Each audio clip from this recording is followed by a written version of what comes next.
The power of knowledge can go a very long way. Look how far it has already carried us, from our most basic quest for survival to our expanding reach into the universe. Today, our thirst for knowledge continues to propel us into new and uncharted frontiers.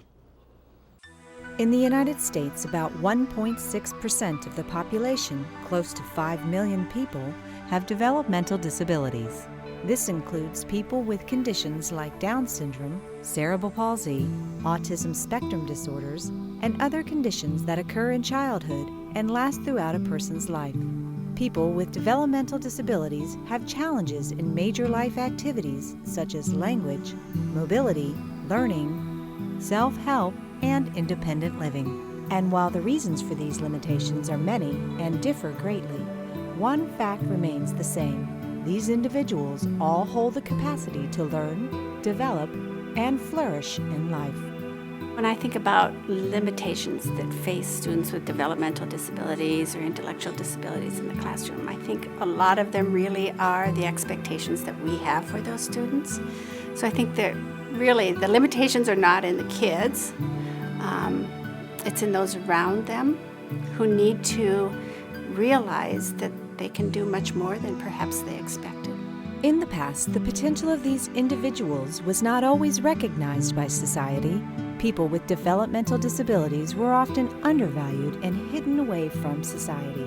But today, a wave of integration is changing how people with disabilities are making an impact in the world around them. The future is very positive, I would say. I think, the transformations that have happened in the past 40 years are going to explode, and we're going to see more than we ever imagined possible. We are still learning so much about what students are able to do and how we can hold them to higher expectations, how we can make sure that the education system is meeting their needs. It's really important for the educational system to be accountable for all students, and that includes students with disabilities, students who have developmental disabilities and intellectual disabilities as well. It's part of us making sure that the right things are happening for kids educationally. This inclusion into mainstream society is due in part to research, training, and information sharing that has been taking place as part of a larger developmental disabilities movement. Built upon the belief that all people with developmental and other disabilities should live as valued members of their local communities, a national network of programs was created in major universities across the country. Since 1963, University Centers for Excellence in Developmental Disabilities Education, Research and Service have been working to accomplish this shared vision. The Institute on Community Integration at the University of Minnesota is one of 67 such centers. I founded ICI primarily out of a belief that the university and its people had a great deal to offer to the development of services for people with disabilities in our society.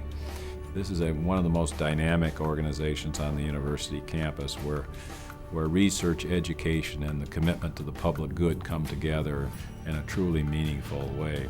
By collaborating with service providers, policymakers, educators, researchers, advocacy groups, and people with disabilities, ICI works to enhance existing support agencies rather than provide direct services itself, with the ultimate goal of improving support services for people with disabilities.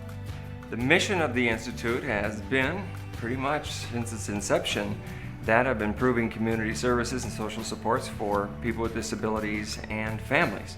We do this through the lifespan of an individual from early childhood through aging adults.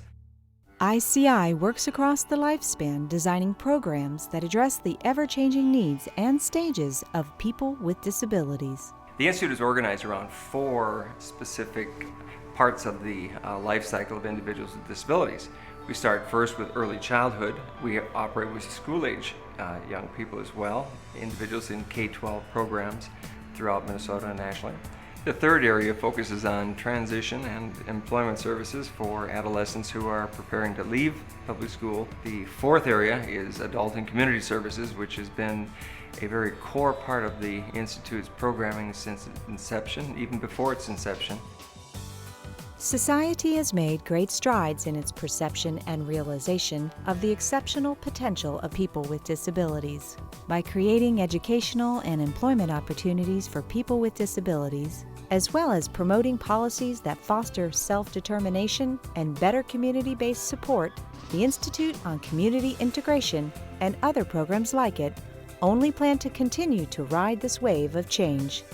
ICI will continue to be youthful. It'll never reach middle age. It will constantly find new energy, new frontiers, new issues to confront because it has this sort of spirit of innovation, this deep and enormous commitment to really making the world a much better place for people who need some extra assistance and support. To find out more, please visit ici.umn.edu.